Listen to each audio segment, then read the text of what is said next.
Hello,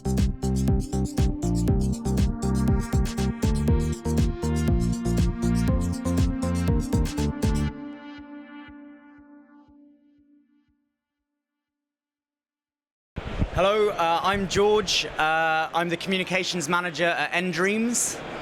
And I'm Jackie Tetly, the senior designer at nDreams, and we're showing our VR game, The Assembly. So about the backstory, it's about the assembly. Could you tell us something about more details about the assembly?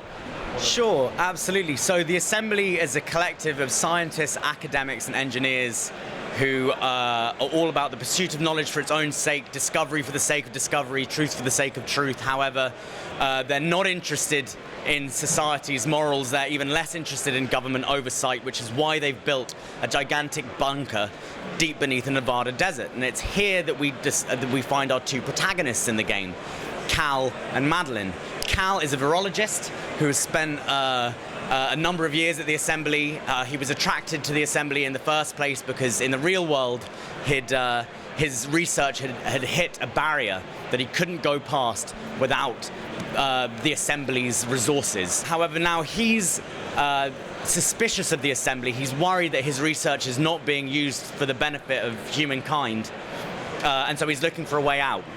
However, as tough as it is to join the assembly, it's even tougher to leave, which is a situation that's almost the reverse but paralleled of Madeline. Madeline is an incredibly capable, incredibly bright, but totally out of her depth individual when it comes to the assembly. She is a recent inductee, you might say abductee, who is discovering the assembly for the first time, and so because the assembly is both new for the player and for Madeline, you might think that Madeline is the cipher for the player, but just because Madeline doesn't know much about the assembly, you as the player don't know much about Madeline either, and she has her own secrets that are revealed over the course of the game. So we've seen it with Project Morpheus, I think, and it was kind of trippy. So as I mentioned before, do you have issues with motion sickness, or is it completely resolved? We're confident that the new control scheme that we've added into the game, which we call VR mode, comprehensively solves any issues around simulation sickness. So within this mode, it features two different types of exploration. The first, within this VR mode, you have a system whereby you use the right analog stick that allows you to snap to various different sections within the environment, various different viewpoints within the environment, so you don't ever have to be in a situation where your head is moving one way and your body's moving another way. Also within this mode, you have the ability to teleport to various different positions within the environment and also set your point of view when you teleport there. In this way, we think that we've resolved any residual issues surrounding simulator sickness in the assembly. What are the difficulties developing a VR title, because it's something completely new? Well, back in the 70s it was VR.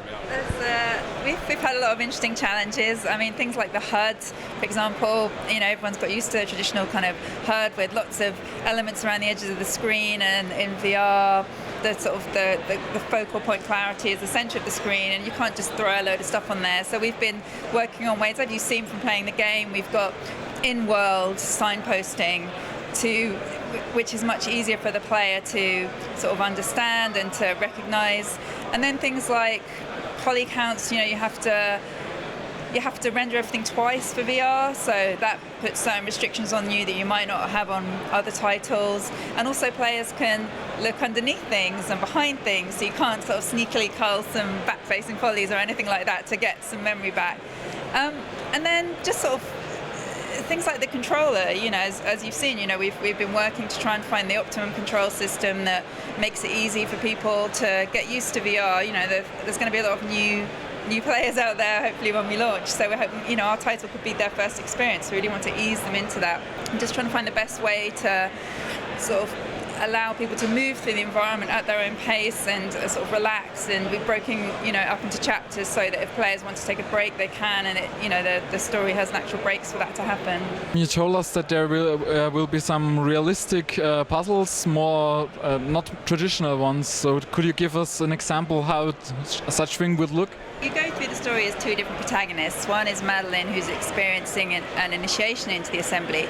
So her puzzles are quite spectacular and interesting, but they still involve kind of moving things and interacting with the world and exploring to find the resolutions. Cal's puzzles, he's behind the scenes of the assembly. He's a scientist working in the assembly, so his puzzles are a lot more about interfacing with things in the real world, with with computers, with microscopes, with trying to find out data, taking photos, things like that. So he's got a much more real world experience, whereas Madeline's experience is more crafted by the assembly, a lot more sort of interesting moral challenges and things like that.